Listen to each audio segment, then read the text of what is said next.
जाति पात पूछे कोई, हरि को भजे सो हरि को।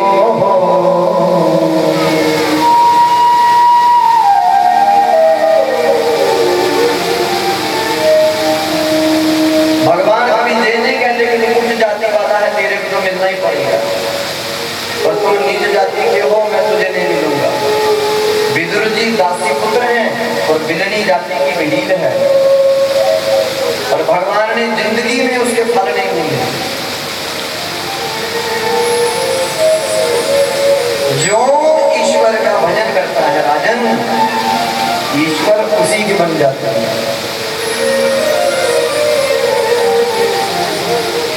कहु ना कहो सुख दुख करे दाता, निज कृत कर्म भोग सब नाता। इस संसार में व्यक्ति जो कुछ भोगता है वो अपने ही कर्मों को भोगता है। इसलिए सुख आवे बोले आजा बेटा, दुख आवे बोले आजा बेटा। अगर सुख नहीं रहा तो दुख भी नहीं रहेगा, वो भी तो।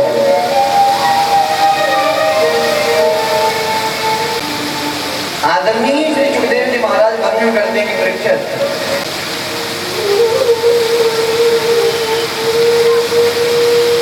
कुसंग का प्रभाव कश्यप ऋषि ने अनेक विवाह किए थे राजन, जिसमें दो पत्नियां मुख्य बड़ी हैं। एक का नाम है दीति और एक का नाम है अदिति।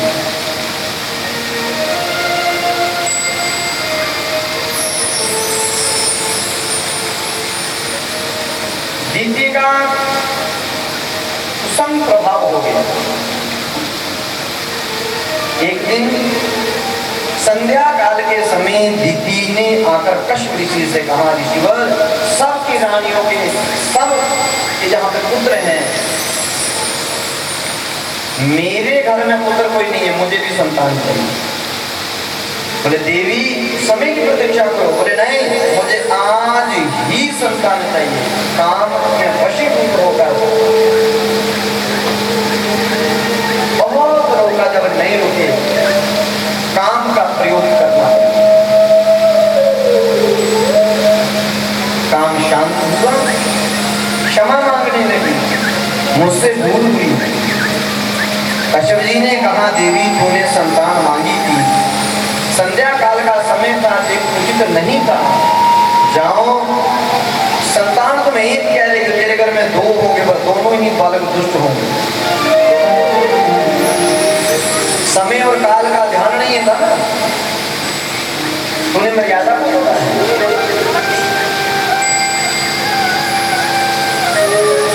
दोनों ही पुत्र दुष्ट और राक्षस होंगे। दीदी ने मन में विचार किया, अगर मेरे बालक दुष्ट होंगे तो मैं बालकों को जन्म ही नहीं दूंगी।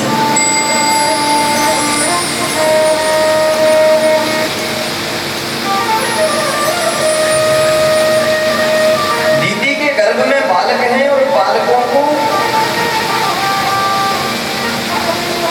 गर्भ में ही रोक लिया, जन्म ही नहीं दूंगी।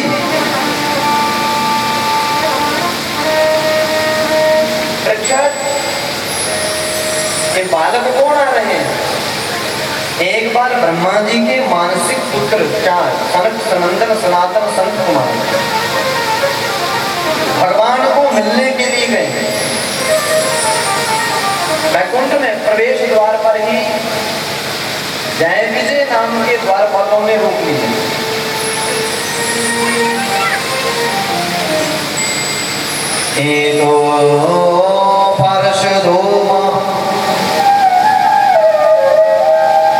जय विजय वत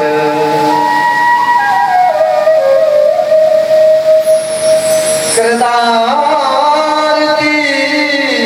कृतं वह कृतामतिक्रमम्।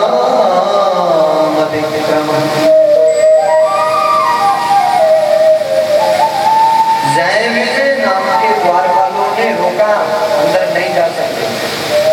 उन्होंने 3 बार प्रयास किया, तीनों बार उनको बाहर निकाला गया। संत कुमारों ने कह दिया जाओ तुम ईश्वर से 3 बारों का हम तुझे 3 जन्म के लिए भगवान से नसीब कर देंगे। आपको राक्षस बनना होगा, बनना होगा, बनना होगा।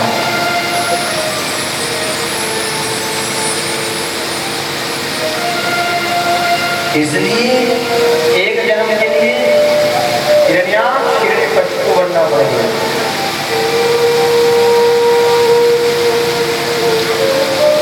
दूसरे जन्म रावण कुंभकर्ण बनना पड़ेगा।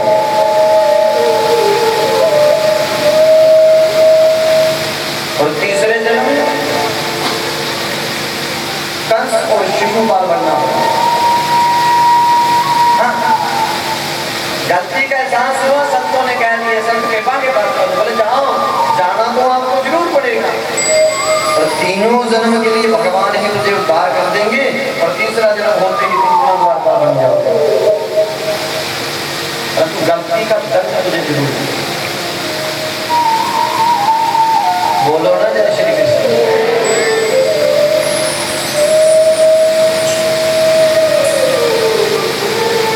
एक दिन कश्यप जी ने कहा, बोले देवी बालक तो तुम्हारे दुष्ट होंगे, परंतु इसके बालकों के जो बालक होंगे वो भगवान के परम भक्त होंगे, जन्म देते। दीदी ने मन में विचार किया, बोले बालक ही तो दुष्ट होंगे, आने वाली पीढ़ी अगर अच्छी हो तो बालक को जन्म देती है। 100 वर्ष के बाद जब बालक को जन्म दिया, जन्म लेते ही बड़े बड़े विशाल बन गए और बड़े महान दुष्ट बन गए। इतने दुष्ट हुए,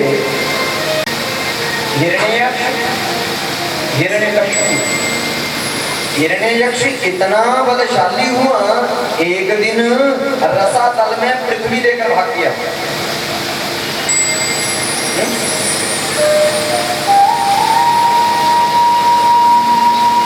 पृथ्वी का मतलब है पृथ्वी नहीं ले गया, मानो इस पृथ्वी में जो देवी है, जो देवी शक्ति है ना, पृथ्वी के अंदर देवी होती तभी तो हरण रहता है, उस देवी का हरण करके रसातल में ले गया। रसातल में पति बना गया, पृथ्वी सूखा पड़ गया, सब पूजा कुछ मिल गया, खाने के लिए कुछ नहीं, क्योंकि पृथ्वी देवी नहीं रही को आएगा। ब्रह्मा जी को बड़ी चिंता हुई, पृथ्वी देवी को लेकर क्या करेंगे। ब्रह्मा जी ने चिंतन किया, ब्रह्मा जी को छींक आई, और छींक में से साक्षात भगवान के अवतार में ब्रह्मा भगवान का प्रकट हुआ। बोले ब्रह्मा भगवान की, धारण किया भगवान ने। ब्रह्मा जी ने परिक्रमा की और समुद्र के रास्ते रसातल चले, पृथ्वी को लाना।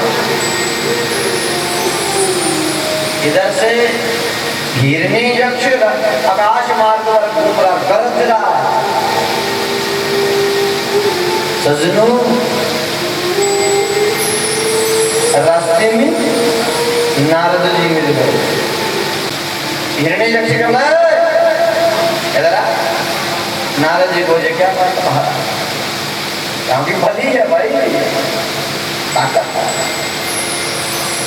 बड़े बड़े पर्वतों को कुचलते जाता, इतनी ताकत। हिरण्ययक्ष ने कहा, नारद तुझे बीना ही बजाना आती, तो लड़ना झगड़ा आता है। नारद ने कहा, बोले महाराज मुझे तो बीना ही बजाना आती, लड़ना नहीं आता।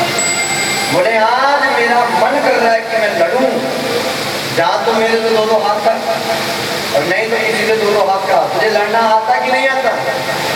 नारद ने कहा, बोले महाराज क्षमा करना, लड़ना तो नहीं आता, पर लड़वाना आता है। लड़वा सकते। बोले कहा किससे?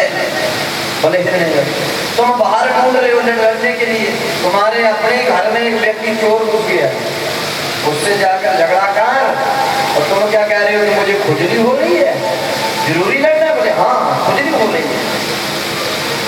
बोले चले जा, ऐसी खुजली मटाएगा जिंदगी में खुजली नहीं होगी।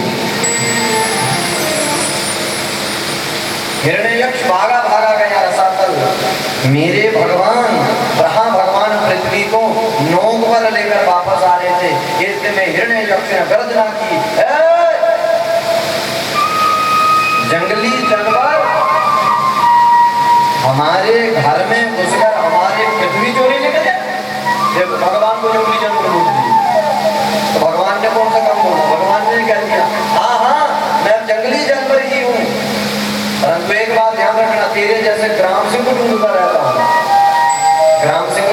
कुत्ते को, क्योंकि कुत्ता अपने गांव में बड़ा शेर बन के घूमता है। बोले तेरे घर में इसलिए कर रहा है, जब ग्राम सिंह कहा ओ हिरण्यकश्यप वज्र लेकर भगवान को मारने दौड़ा, और जैसे मेरे भगवान पर प्रहार किया, मेरे भगवान ने उसका एक हाथ से वज्र पकड़ा और दूसरे हाथ पकड़ के गोविंदाय नमो, एक बड़ी राम नाम का।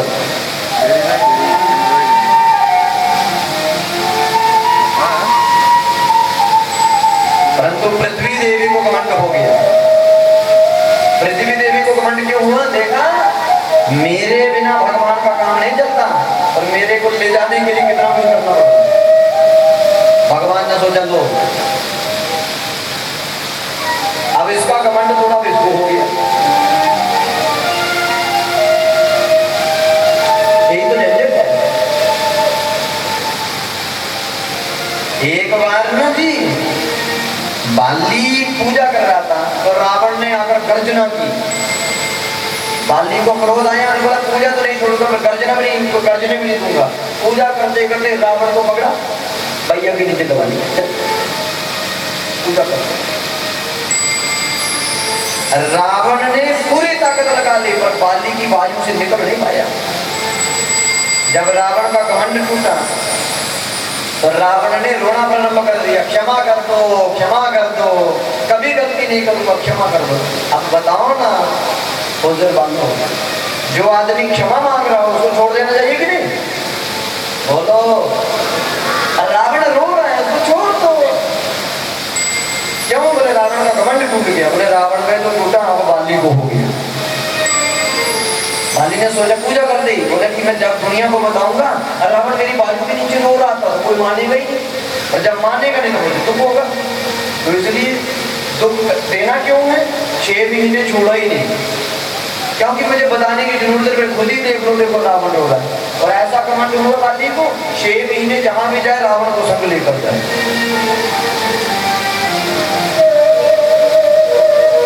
देखो हो रहा है। इसलिए सज्जनों, अगर अभिमान हो जाए, अभिमान को तो तोड़ना कोई बड़ी बात नहीं है, पर हमारे पास सब कुछ है, हमें घमंड नहीं है। इस बात का घमंड हो जाए तो उसे तोड़ने के लिए फिर भगवान को ही आना है। घमंड का घमंड हो जाए तो फिर भगवान को ही आना पड़ेगा, क्योंकि बाली को घमंड नहीं, घमंड का घमंड हो गया, इसलिए राम को आना पड़ेगा।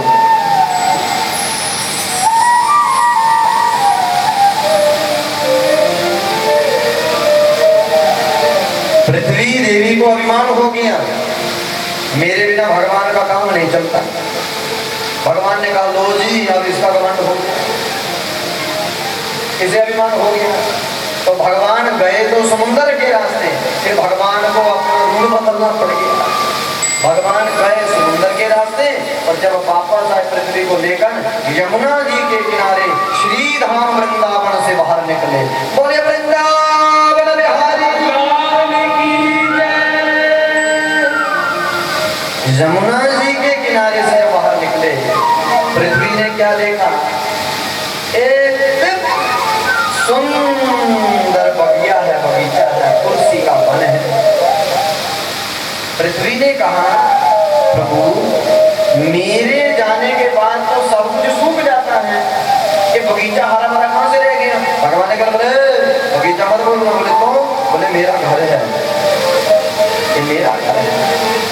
इसलिए सज्जनों, शास्त्र कहते हैं सबरे तीर्थों का राजा प्रयागराज और सब तीर्थों के गुरु पुष्करनाथ जी।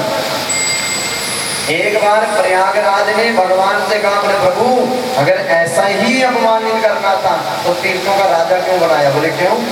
तीर्थ नहीं आ रहे? बोले सब तीर्थ आते हैं, एक छोटा सा घमंडी वृंदावन मेरे को प्रणाम नहीं करता, मुझे भेंट देनी नहीं आता।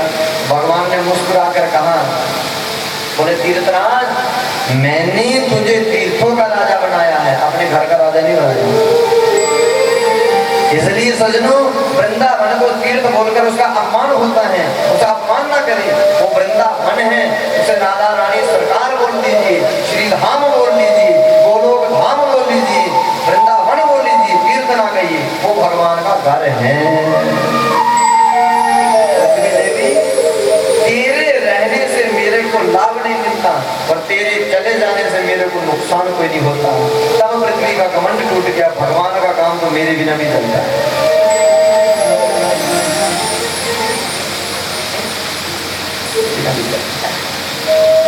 बोलो ना जैसे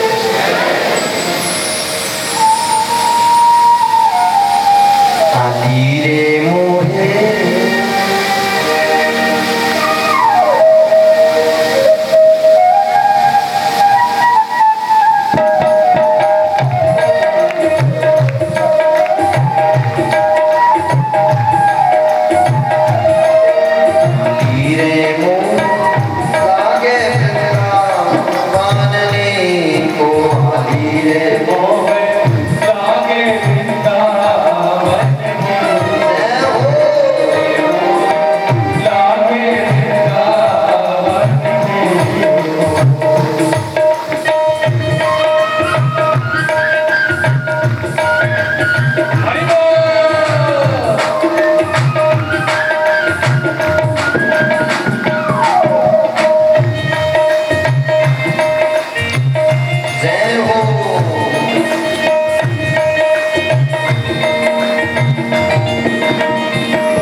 मेरे